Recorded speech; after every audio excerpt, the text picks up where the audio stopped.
Alright, so I'm refuting Caesar's claim that animal testing is a necessary practice for scientific advancements in the medical field. He claims that first, human and animal biologies are similar. Second, animal experiments provide efficient and relevant research without human sacrifice. And third, animal testing is crucial to improve human development. My response to the first claim is that mice are not all that similar to humans as he may lead you to believe. Although humans and mice may share a 75% DNA similarity, they are fundamentally different in both physical and biological forms. Humans and mice have a common ancestor around 100 billion years ago, and since then evolved differently. Due to the different environments and circumstances, mice were evolved to have weaker immune systems and shorter lifespans. Thus, they were also developed to adapt easily in different environments and produce more offspring. Due to these biological differences, different tests cannot yield the same results in research on things such as bones, skin, and other diseases that are more relevant to human structure. A 2009 article published by the Public Library of Science states that over 1/5 of genes from mice have been evolved since the common ancestor that can cause different reactions to different diseases that are in humans. And secondary, most drugs that are successful in animal testing actually fail human trials. According to Mike Leavitt, the U.S. Secretary of Health and Human Services, 9 out of 10 experimental drugs tested successfully in animals fail on human trials. These failures have costed a lot of money too. Pfizer, animal testing organization, reported in 2002 that they spent up to $2 billion in the last decade on failed trials. The trials that do succeed aren't effective either. The FDA reported that adverse effects from drugs that have been developed successfully in animal trials costed up to 100,000 American lives and more than 3 million hospital admissions in the 2004 report. And third, the reliance on human testing can actually impede discovery. According to Pfizer Incorporated, they have experimented with a drug called Liptor, a drug to reduce cholesterol, but it had failed in animal trials, so they did not really use it. But research scientists had actually experimented with a small group of healthy human volunteers, which led to successful results. Time, money, and effort used to find research and breed animal subjects could have been used into different and more pressing matters. Cigarettes are also an example of a danger that could not be detected by animals. In 1954, a study found that smoke from cigarettes can have adverse effect on humans, but it was dismissed because of the failure to be reproduced on animals. A key disease that my opponent actually linked to being successfully vaccinated was polio.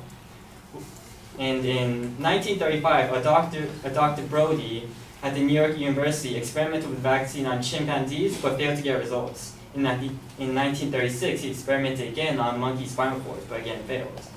But finally, in 1948, a group headed by Dr. Enders found a successful result on human tissue, not animal. He even tried to reproduce the experiment on mice brains, but failed. He was only able to produce a positive outcome and produce polio cultures on human cells. The first vaccine was then finally accepted in 1952 by a team headed by Dr. Jones Salk. He tested the vaccine on small groups of adults and children.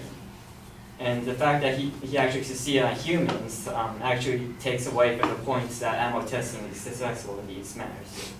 So in conclusion, although animal testing might prove successful and relevant in some cases, it is not necessary for scientific advancements in the medical field.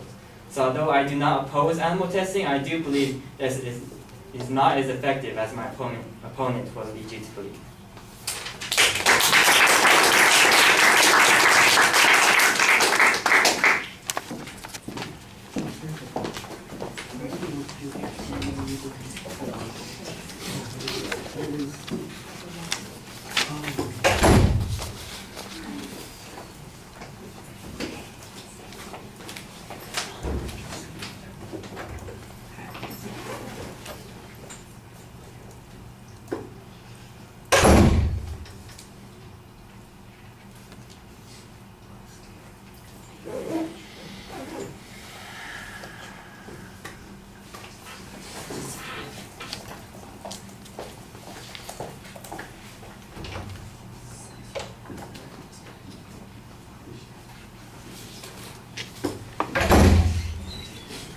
Okay, the structural stuff at the beginning is fine.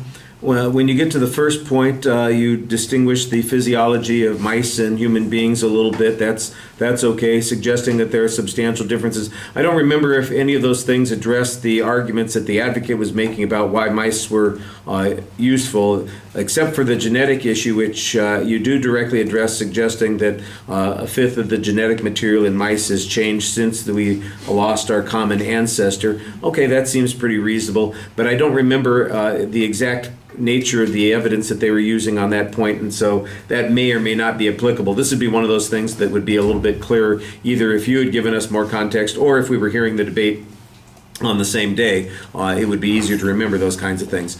On the second argument, you talk about the limitations of research using animals. The 9 out of 10 statistic is fine. The amount of money that they spent on failed stuff, that's okay also. That does tend to suggest that there are failures. I do think you acknowledge at the end that obviously not everything is a failure, but that it's not nearly as successful as it's supposed to be.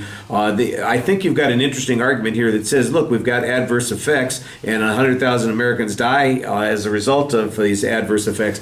It would be helpful if you could link those to the animal research that we had. It seemed a little bit thin on that particular point. On the third point, the Lipitor argument I think is an interesting one, but you should be giving us source citations on this. Later on, you get this whole string of arguments on polio, and again, I think that there needs to be a source citation on this. The Jonas Salk group not using animals in producing the vaccine, you need to explain that, because that sounds contrary to some of the arguments, the evidence that the advocate presented. I have a recollection that they specifically mentioned that polio was one of the vaccines, or one of the things that was treated successfully because of animal research. You've got a direct claim on that, but again, the source citation is not being given there, although I do think you've got good details on the information that you're presenting. All right, thank you.